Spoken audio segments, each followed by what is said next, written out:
Well, welcome back. Welcome back to the channel. It is a Monday morning and it is 20 to 8. And I feel like there's an expectation in this wildlife photography world that if you are not out at sunrise and not out at sunset, there's really no point in trying. And I think that makes photography even more difficult than it has to be. Obviously, light is important. We're chasing the light. There's gorgeous light on this tree. There's gorgeous light all the way straight down this path behind me. But I'm in a forest on a hill. If I was here at sunrise, there'd be no light. And this is my local spot. This is where I wanted to come this morning. So I knew that I didn't have to come up super early because then it's just going to be flat and grey. So I've allowed myself a bit of time. I've allowed myself a coffee, and now I'm up here just as the sun is peeking through the trees, and it is gorgeous. It's a little bit colder today. It rained last night for the first time in a while, and this is a good place to be. I also was out until 10 o'clock last night photographing barn owls. So why push myself to set an alarm that I'd probably snooze, then I'd probably sleep in and I'd miss this, when this is a gentle morning and I'm excited to be out seeing what we see. The light is gorgeous. As always, there are zero expectations on trips like this. We're late in the breeding season, so any sort of bird call is done for. Birds are tired now, so there's no reason for them to be singing. So it's going to be a tricky day for photography, but it's going to be a gorgeous day for light. I'm excited to be out and I'm excited to see what we see. So as always, let's just enjoy it. Try and make photography a little bit easier, because wildlife photography is so hard. So hard. So days like today are important, where even if we come away with nothing, it doesn't matter. We're out, and that's the main thing. I can hear a few young birds. So maybe we'll head that way first. See if we can find them.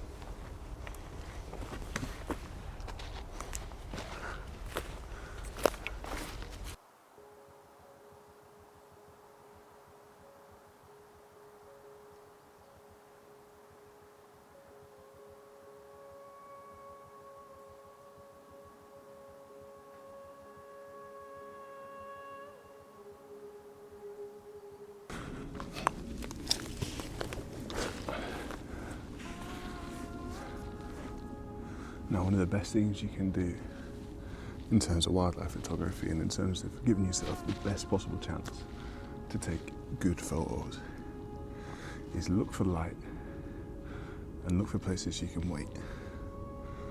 I'm a big fan of letting moments come to you, and when you chase moments, when you chase birds or little animals, you're never giving yourself the best chance. Unless you're in a really special environment where the animals are super habituated. Simply finding somewhere to sit comfortably can give you a really good opportunity to photograph really cool things. And this tree, the light at the moment coming straight over that hill, there's a lot of opportunity here. And so this is the place that I'm going to sit and wait. I can hear birds, which is a good sign. I can hear a little bit of rustling, and I can see a few really cool perches that are in the light. And if we sit patiently and quietly enough and give ourselves the best possible chance, make sure we're in the right settings to make sure that any of the moments that could happen, that will happen in a flash, I'll be ready to capture. So once I've found my spot and once I've found the light, I can practice and I can zoom in on the perch that I want. I can either manual focus or I can auto focus on the perch, and I can make sure my settings are good. If it's a perch, I can always remember that our shutter speed doesn't have to be that high. We can play with a lower shutter speed, which will help fight this low light condition. We're not going to suffer as a result.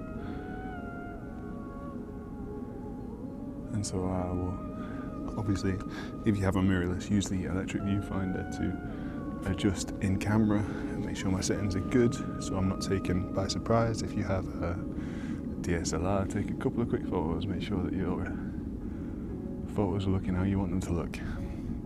Obviously you can edit in Lightroom and other editing softwares, but getting it right in camera makes a big difference. Learning to change your settings on the fly, learning to adjust. I shoot everything in manual. I have full control of everything.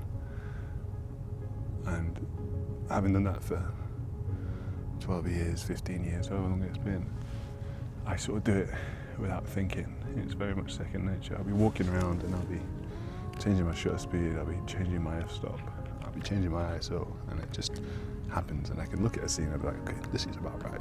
Especially up at the barn. If I'm up at the barn, any light conditions, I know, okay, let's shoot low, let's shoot high, let's pump the ISO up, let's just appreciate the noise, let's embrace the noise of a high ISO, low light image, because that's nature. So this is a spot. I have got a coffee in my bag, which I will get out, and I'll shoot some B-roll of this beautiful light, and we'll see if anything comes to us.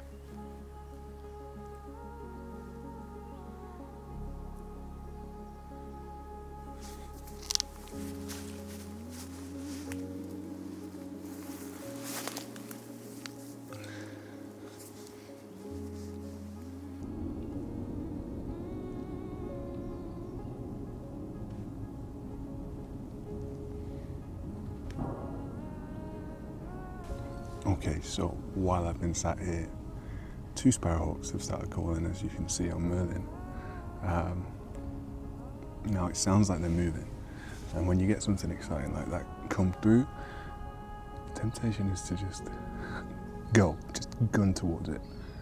But these sound like young birds to me, and I'm gonna give it a few more minutes, 10 minutes, because if they choose to come to me and I'm already here, then they're going to be a lot more comfortable, and the potential for photography is going to be a lot higher. Whereas if I try and go towards them, I'm going to be potentially disturbing them. There's no guarantee I'm going to find them, and if I do find them, getting them comfortable enough for me to take pictures of them will be quite tricky. And it does sound like they're moving. It sounds like they're close. So I'm going to give them a bit of time and see if they come towards me, and if they don't, then if they're still calling, I might try and find them, but I can hear a lot at the moment, so I'm going to give it a bit of time.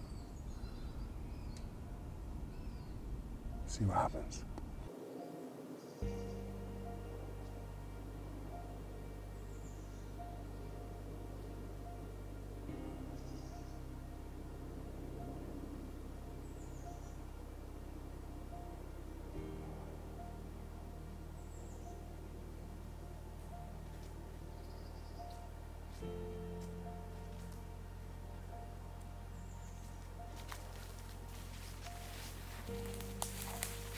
We're on the move again now.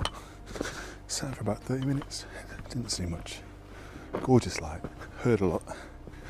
And now I'm going to slowly start moving towards this sparrowhawk if we can find it. But it is gorgeous this morning. The light is special. And I'm just moving through this really, really nice woodland.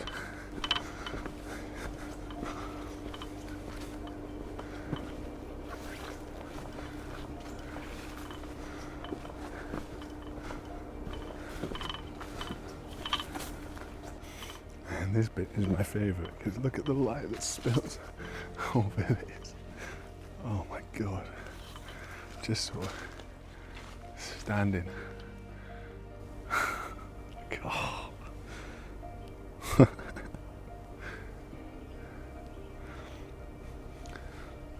I mean, that's worth the video in itself, I think. You can all leave a like for a view like that. How about that? Anyway, let's stay quiet and see what we can find. Okay, as is often the way, I have accidentally spooked the sparrowhawk walking around the corner, but it's landed very close. So I'm just going to stand here and give it a few minutes to settle again.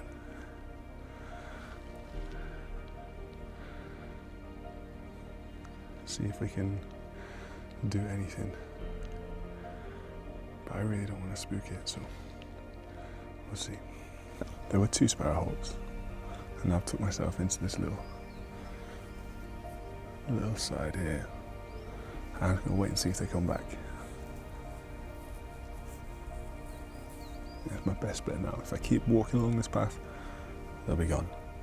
But if I give them long enough, there's a chance they'll circle back. We know what birds are like in terms of being habitual and sort of very routine in their behaviours. So if this is the tree they wanted to be in, then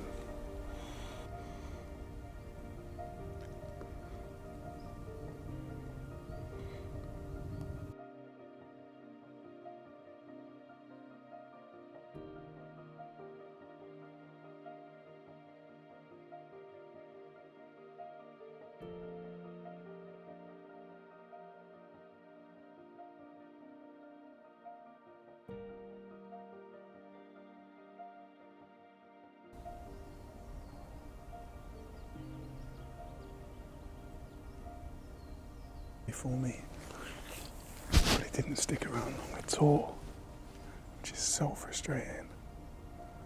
And I think my photos are pretty crap, even though it's like the one more can you need. Still, we saw it again. We were right, so we can stick about a bit longer. It's a preferred perch for sure. So give it 10 minutes, see if it comes back around, and I'll be even more ready for it this time. Okay, so I've now been sat for 30 minutes, I think. So I was waiting for the sparrowhawk to come back, and it's calling from the trees just over there. It's so close. But I know if I move, it'll fly. I'm pretty sure it's a young one being fed by a parent, and I've seen the parent come in once. And if I could just stay here long enough and let it go to that tree that I'm sort of positioned towards, let it get comfortable there. There's the call.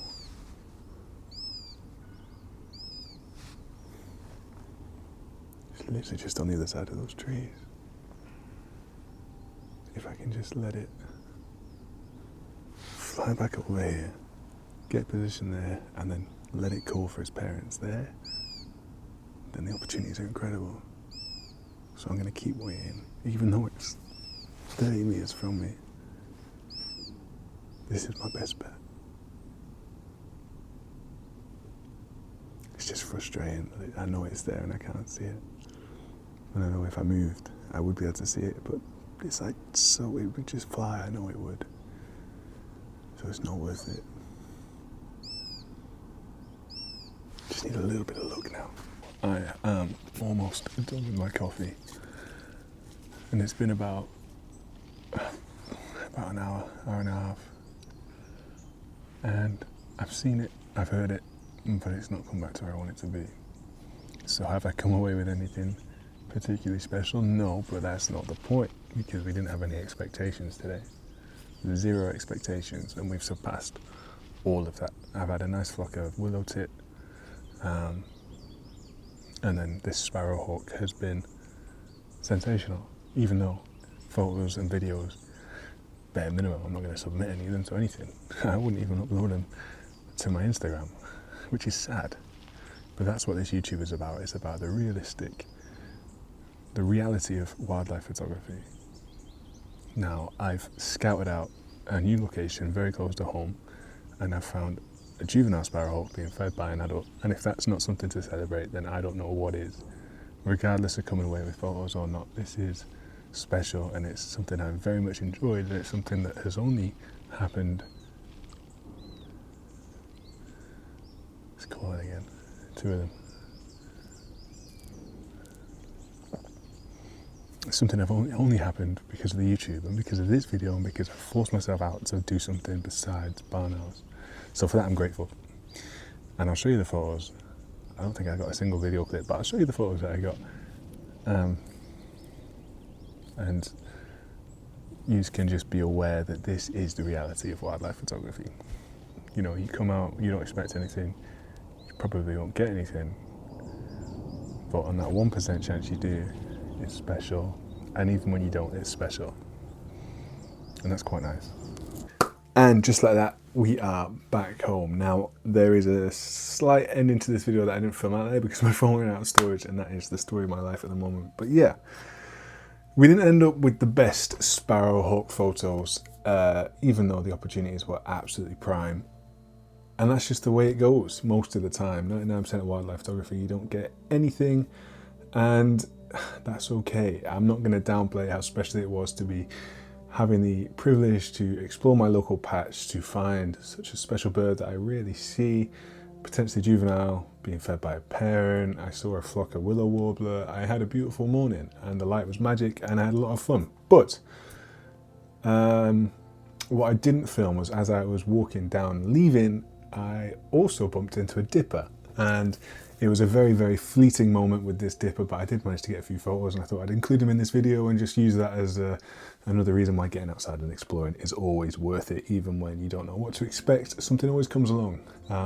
So I snagged a few dipper photos. I sat there for another 30 minutes by the river and only got the first few photos, but they're cool, really nice. And then I also think I saw a stoat, but don't quote me on that. But yeah, if that's not your sign to get out and explore your local patch on a random Monday, you don't have to wake up super early, you don't have to be up at sunset, you don't have to be up at sunrise, you don't have to get out at sunset. Just get out when you can, use the light, use your environment, listen to the sounds of the forest, and you'll have a great time. And that's the video for this week. I'll see you again next week. No doubt I'll get out and about because this has remotivated me to keep shooting and keep trying, and the barn house stuff is coming. I've had some very frustrating days up at the barn recently, but all that to come soon. So yeah, thank you for watching, subscribe if you haven't, and yeah, I appreciate you as always.